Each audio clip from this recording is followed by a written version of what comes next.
Ladies and gentlemen, my name's Paul. And my name's Marta. And welcome once again to the TangentCast. Which is the tangentist. The tangentist of the tangenty things.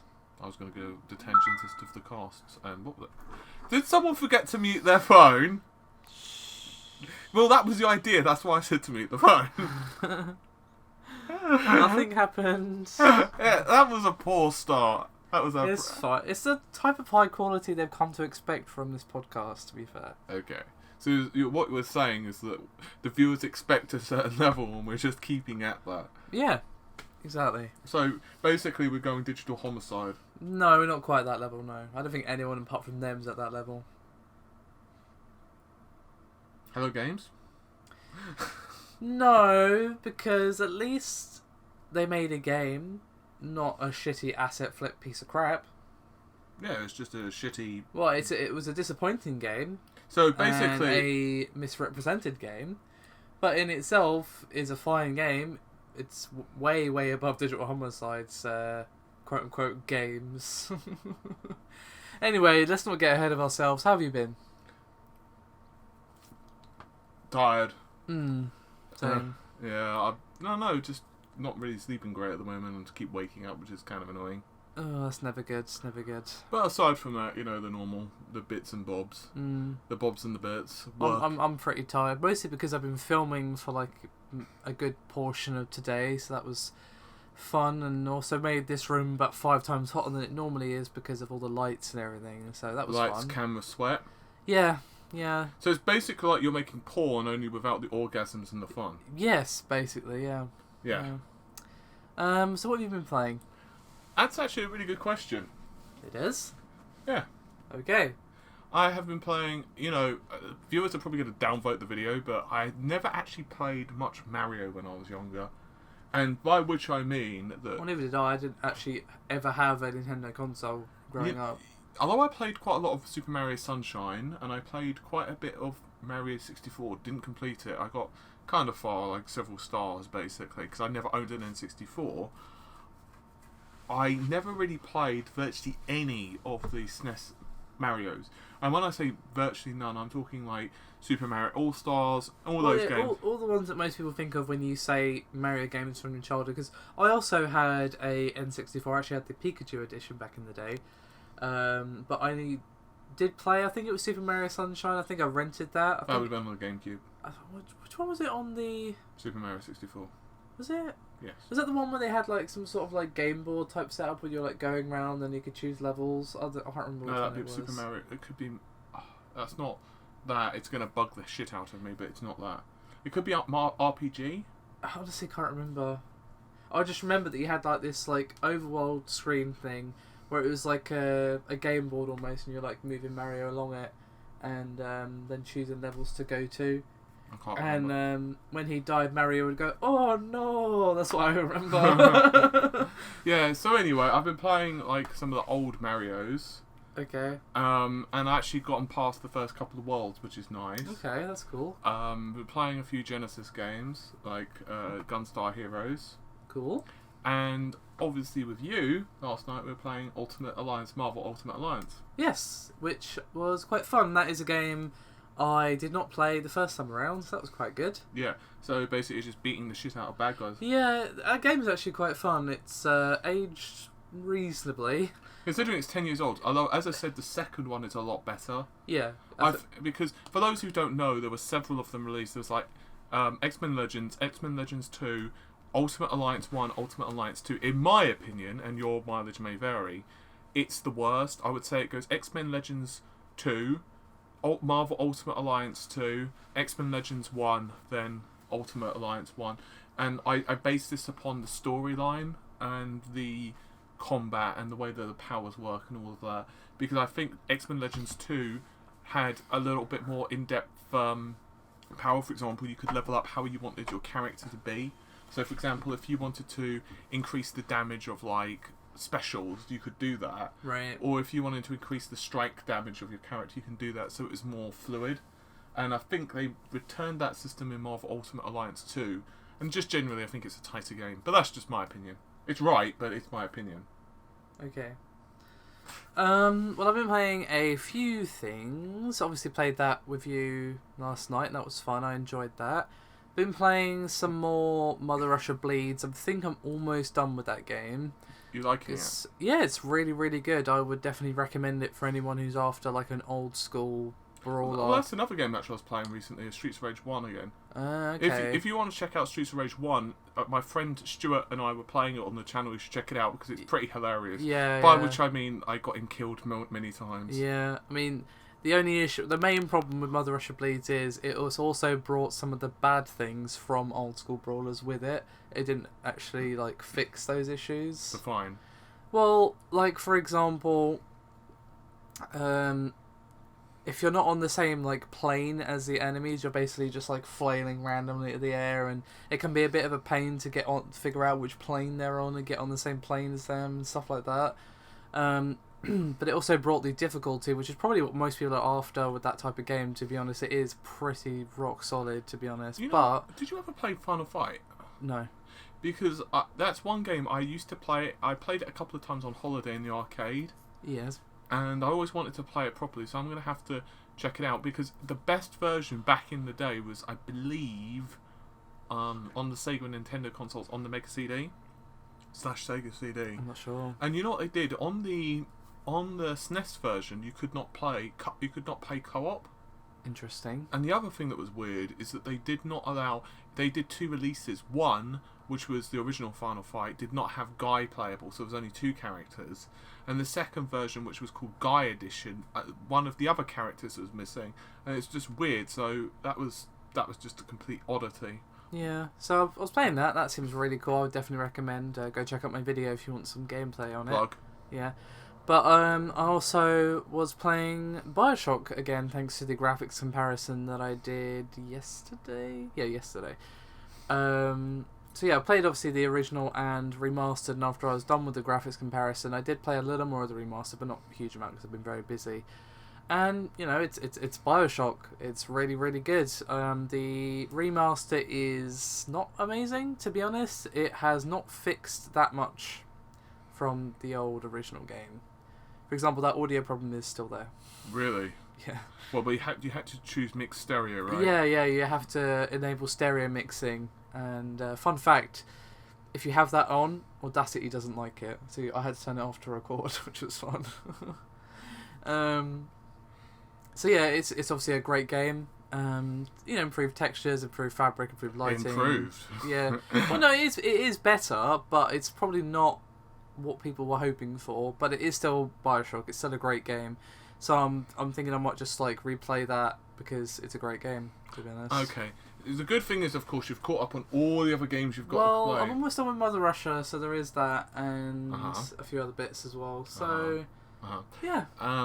So, if I was to go to your Steam list, right? Yeah. If I was to go to your Steam list, okay, if I was to load up like Steam or Origin or Uplay, for example, I'm sure you've completed like, I don't know, Assassin's Creed Black Flag. Why is that your go-to every time? Because you got like 50 or 60% through the game, you're really enjoying it, and then you're just like, I've just lost patience for those open world games. I really have. I just don't. Yeah, but you've got tons of other games.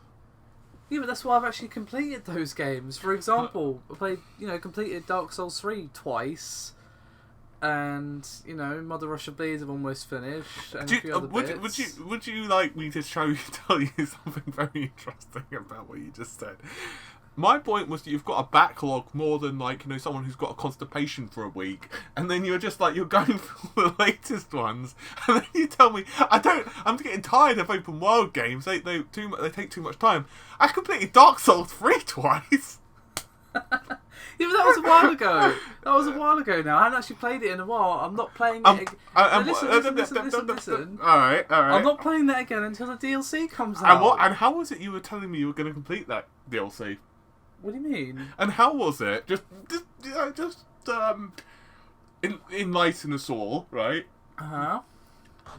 How was it you were going to complete that DLC? Of course.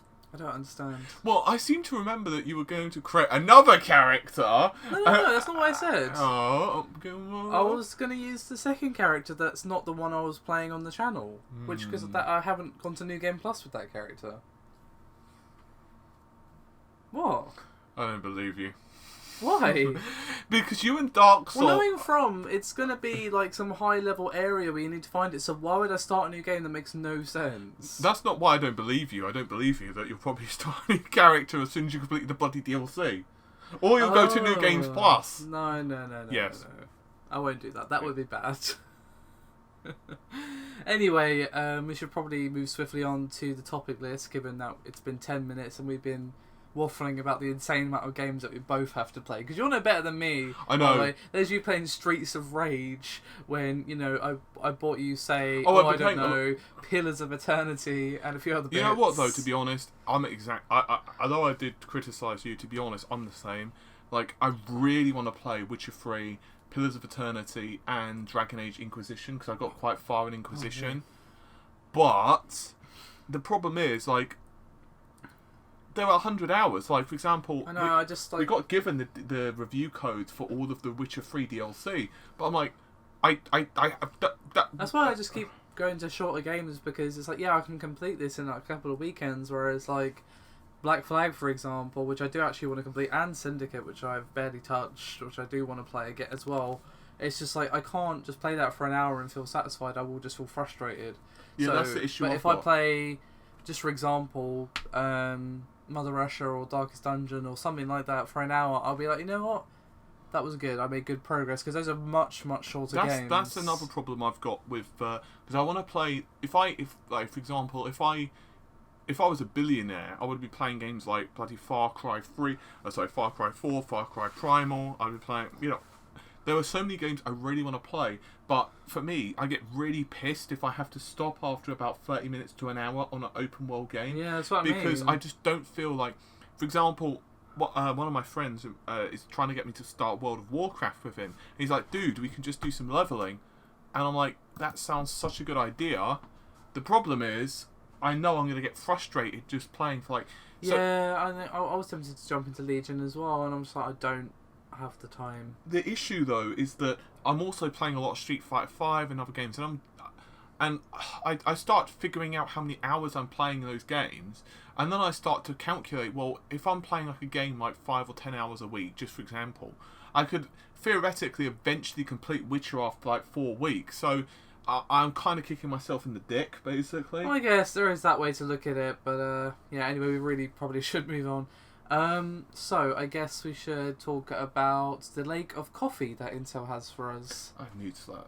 Yeah, I like how they're thinking over at Intel. I know. I'm just like, well, you know, it's weird because they've got a thing for lakes. You've got bloody KB Lake, Cannon Lake, Sky Lake, Coffee Lake.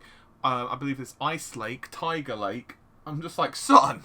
Yeah, I don't know why they like lakes so much, but a lake of coffee is probably what fuels me on a daily basis. So.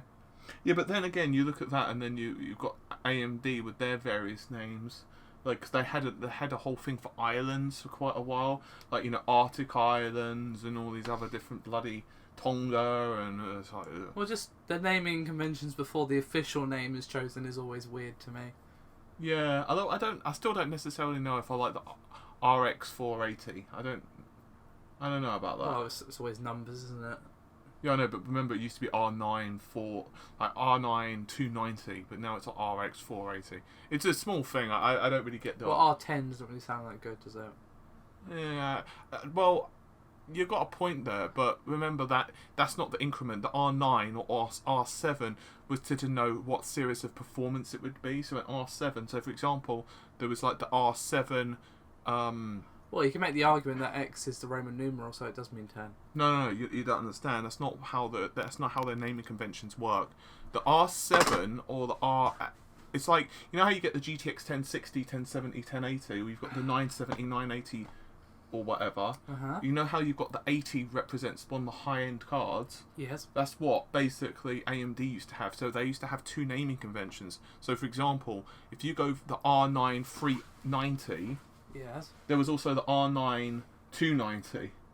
So basically, if you think of it that way, essentially they always had the R9. The R9 is to represent it's one of the higher ends of the family. I see. So, for example, you've got the Radeon Furies, and they called them, I believe, the R9 Fury or something. It's really bizarre. So now they've gone to the RX. I prefer the name Radeon 480. I think that's nicer. Anyway, Coffee Lake. so yeah, basically, there's a couple of interesting things about that, intermolesting, if you will. Yes. So it's going to be released 2017/18. So basically, the latter, very late 2017. Don't they have something else for 2017 coming? Intel. Yeah, that's KB. Okay. Which is, well, that's going to be like late 2016 to 2017, but we'll get to that. So this, you know how the mainstream / enthusiast parts, like the 6700K, the 4770K, blah blah blah blah blah, all have 4 cores at 8 threads. Yeah. Well, this is going to kick things up a notch. It's going to go to 6 and 12 respectively. So with that, you're looking at the performance of, a performance increase. But what's really interesting, from what I understand, it's going to be based on Cannon Lake. So it's going to be like Cannon Lake is for like low power consumption devices. Right. So this is going to be like a 14 nm version of that. So basically, it's built to go for higher clock speed, higher core counts, but theoretically should have most of the architectural improvements of the latter architecture. Right. So, and that itself is based upon Skylake, which should be a nice improvement.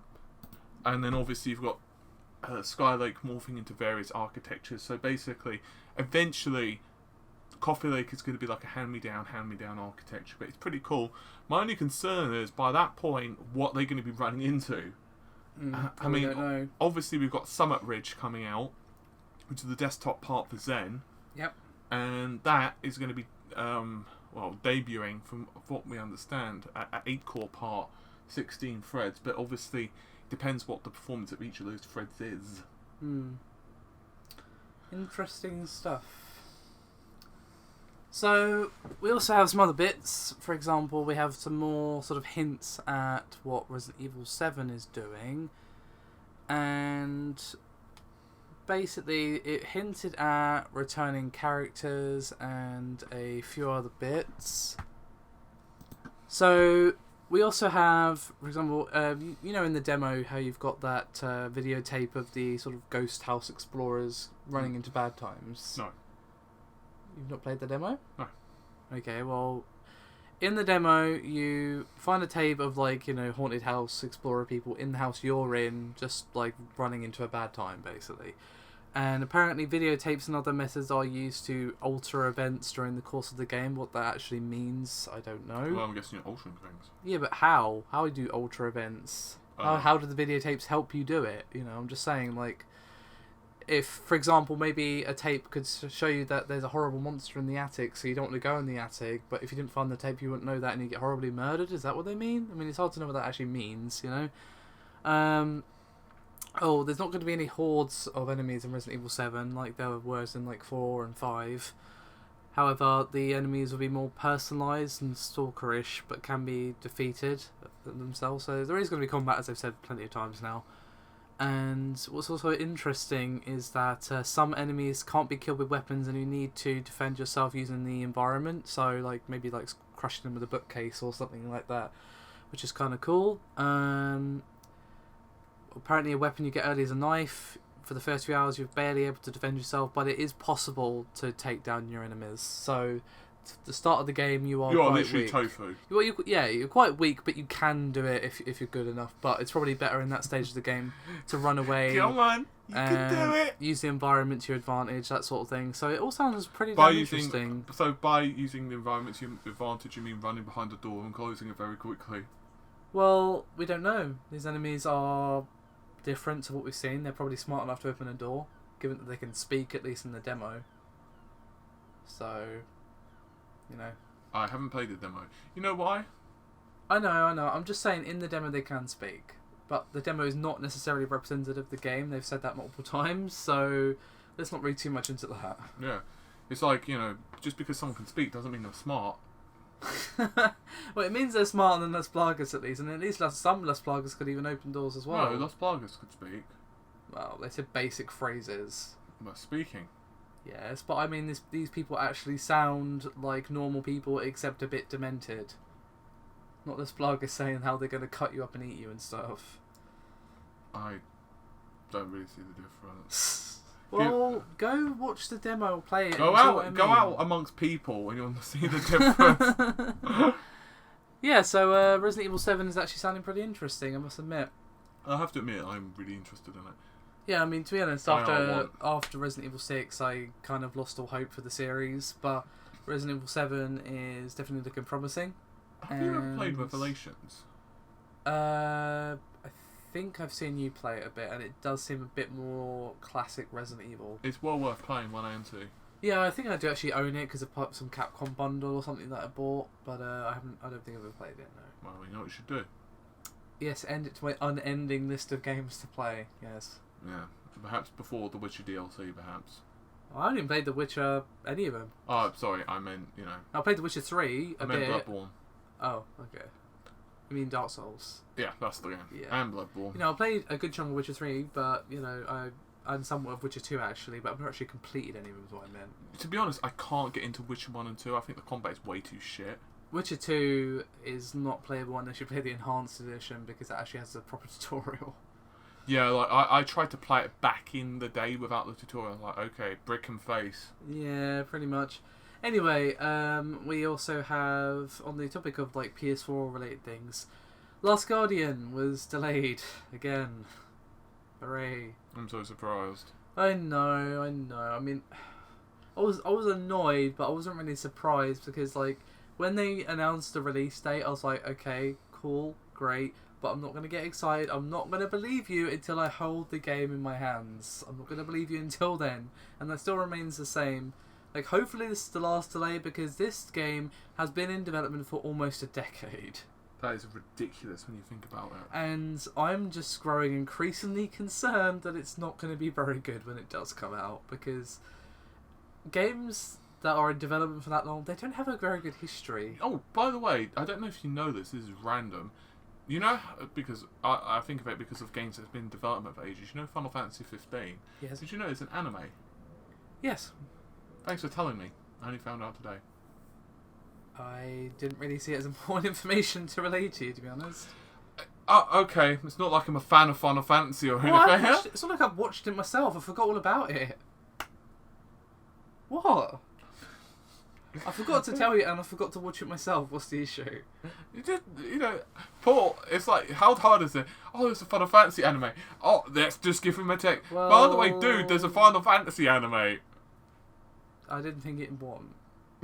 No, There you go. My hobbies and interests. Fuck them. Yeah, that's totally what I just said. Yep. Well, Yep. Exactly. They didn't think that's what I said. Your exact wording was, I didn't see it was important. I didn't see how like the news that Final Fantasy 15 has an anime as like groundbreakingly important. I didn't say it was groundbreakingly important, but So I forgot all about it to the point where I haven't even watched it myself. It's not like I watched it myself and didn't tell you. Come on. Anyway. Like, I haven't even watched Kingsglaive either, so there you go. Anyway. Yeah, so Last Guardian's been delayed saddens times, basically. Well, it depends if you're looking forward to it. Well, I am, but I'm just more concerned than anything because, well, the last game that was in development for over a decade was fucking awful, which was Duke Nukem Forever. You know, I don't think Duke Nukem Forever was that bad. I haven't played it. It's fucking disgustingly terrible. I don't think it's that bad. I don't think it's good. It's pretty bad. There's so many design decisions. I'm just like, what is this? I think there were issues with it, but if it had been a standard game, it wouldn't have gotten ragged on how it did. Obviously, but it's a Duke Nukem game, and it was a Duke Nukem game that was in development for like 12 years. So, yeah, there was no way it could have met expectations after that long. However, it could have at least been a decent game, which it was not. So there you go.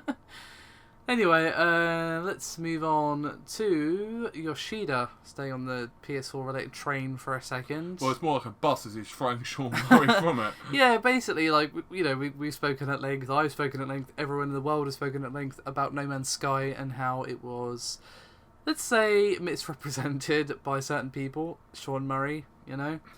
And he promised various things that were either not in the game at all or were in a very stripped down fashion compared to what he promised. Yada, Stripped yada, down.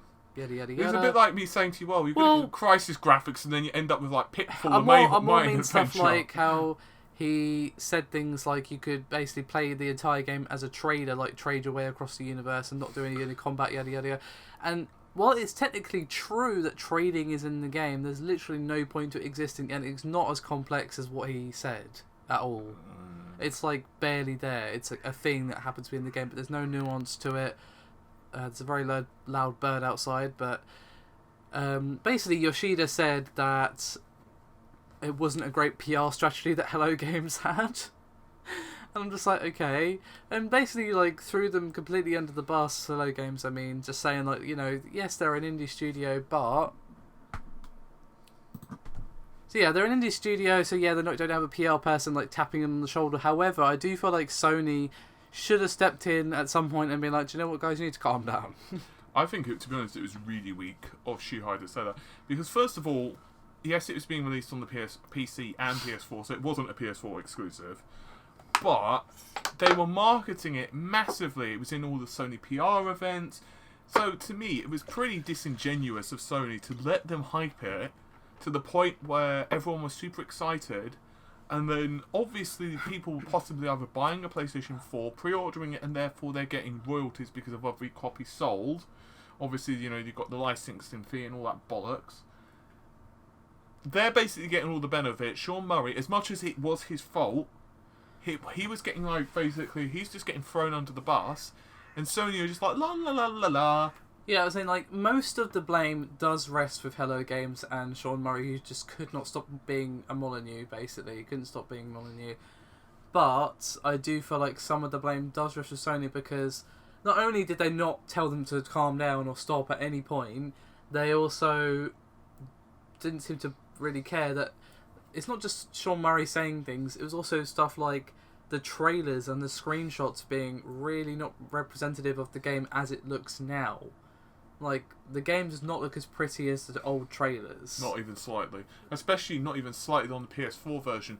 And they were using the PS4 version, of course. Then they were using a lot of the PC screenshots and doctored images. And that's what I'm saying. So, like, you know, Sony had their hand in it. Even though it's a smaller part than Hello Games played, it still was a part. And the fact that they've just kind of gone like, yeah, it was all Hello Games. I'm just like, you know, yeah, Hello Games did mess up real bad.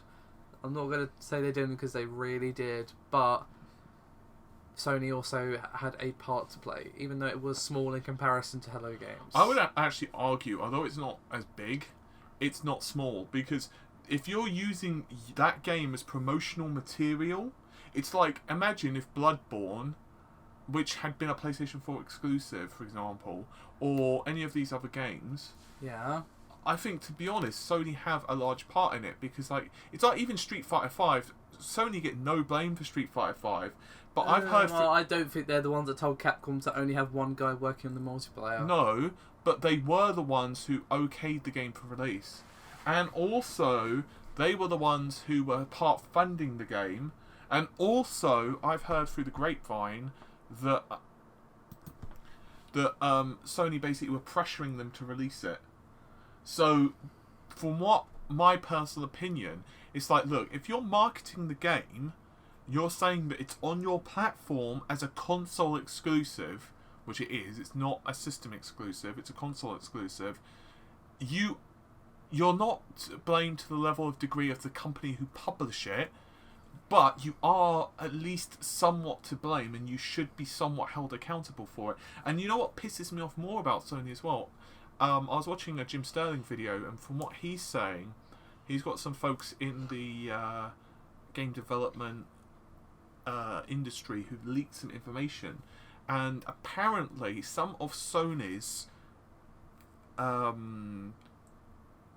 should we put it, some of Sony's practices with how they publish and all of that stuff goes back all the way to the Walkman, and to put out a patch, it can cost developers up to $40,000 the patch. That's crazy. So it's like, to me, it's a bullshit that you have to charge $40,000 to release a patch. Yeah, I mean, it does seem, because I saw that same video that you're talking about, that Sony's policies are severely outdated. Outdated doesn't even seem like the right word. I mean, a Walkman, for fuck's sake. Yeah, it's like, this is the problem. I'm not saying Microsoft are angels. Like, they've got some major issues as well. But Sony need to fix this stuff, because if they're using it to promote and saying exclusive on PlayStation all the time, it's pretty weak that they are throwing Sean under the bus. And I'm not saying he wasn't. He screwed up a lot, and definitely he should learn from this as a person and a games developer. And I don't blame the guy, because I don't know him personally, so I'm not going to judge him on a personal level, but hopefully he learns from this on a professional level. But Sony, they should know better. And if you're working really close with a studio, it's like, for example, if you're... This is just a pure example, but let's say, for example, you're BioWare, and as you know, they're owned by EA. If it was BioWare that was doing this for like a Dragon Age game, and EA was like, they wouldn't just allow the guys to be, just, go to that level. And admittedly, they do have a bit of a different relationship, but even so, it's like, do have a little bit of common sense. Yeah, I mean, as I say, I feel like most of the blame does rest with Hello Games, but Sony do have a part in it as well. We also have some news about Zen, if you care to share with us. Yeah, so basically there's a couple of little things. Okay. So the first one is that we've seen the first images of the Zen socket, and it is basically a 40% increase in the number of pins. Okay. So, too long didn't read. Zen supports, as you'd expect, USB 3.1. It supports all of the latest DDR4 standards like 3200 MHz RAM. You've got the 24-lane PCIe 3.0 for like if you've got multiple GPUs. Mm-hmm. But they're also, from what I understand, going to be 3 different platforms available for Zen. 3 different motherboard variants. So basically, they're all on AM4. Right. But the 3 different versions basically represent different levels of feature set. Okay. So the top end, which most enthusiasts are going to want to go for, is the X370. Right. You've got the A320, I think, and it's the B350 if memory serves. So what features are the lower end ones missing then? The lowest end one does not have overclocking. Okay. Or it has very rudimentary overclocking. You're going to have fewer PCIe lanes. You're going to have less overall tweakability of the processor. Right. You're going to have less tweakability on like memory timings. It's basically, let's say you were to go to like your local shitty PC store. Yeah. That would be the kind of thing. Or let's say you're building a cheaper, let's say APU-based system for like your living room, and all you want to do is stream media. You just need it to work. It doesn't have to be fancy. That's the type of thing that you would use. It's a cheap motherboard. It'll do the job. It's got the basics like USB 3 and all of that, but it's not for high-end gaming. Right. And the highest end, obviously, complete overclocking controls, most graphical performance available because it's got all the PCIe lanes.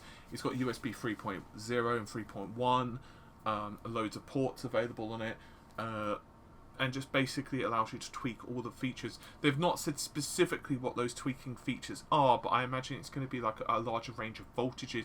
Probably they're also, if I had to take guesses, they're going to have like better voltage regulators to make sure that overclocking is going to be more stable.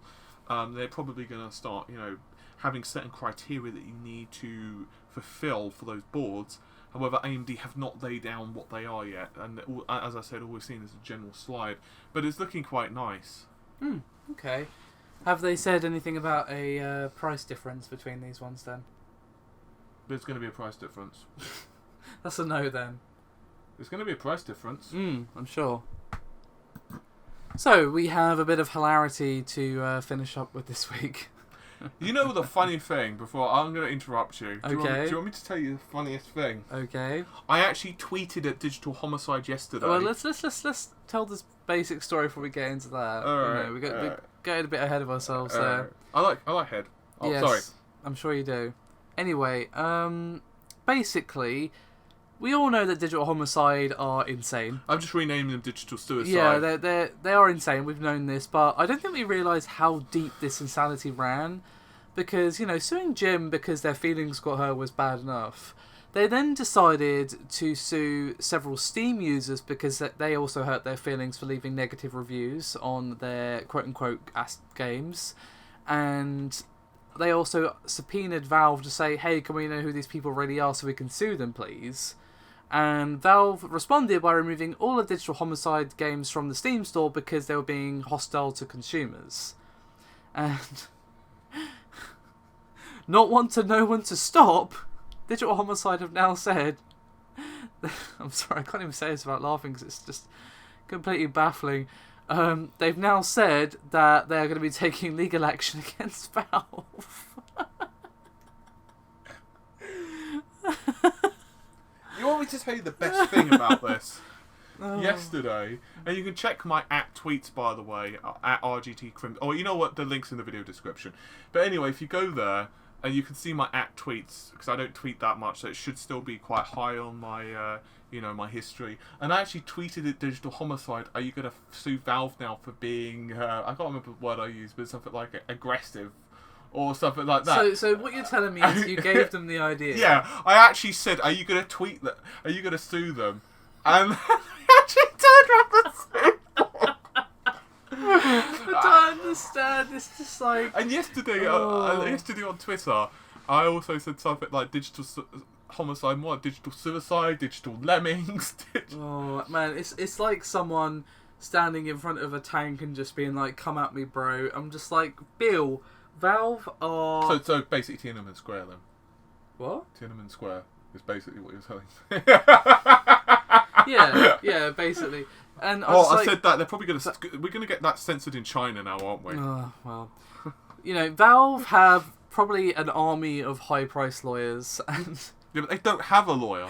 Yeah, I was going to say, that's the best part. If you look at the post, and excuse my clicks for a second, I'm just going to put it up. Here we go. Right. Okay, they've bumble on about how these people are allegedly harassing them and how Facebook's better for this for some reason, which no, it isn't. And now they're seeking legal representation against Valve. And they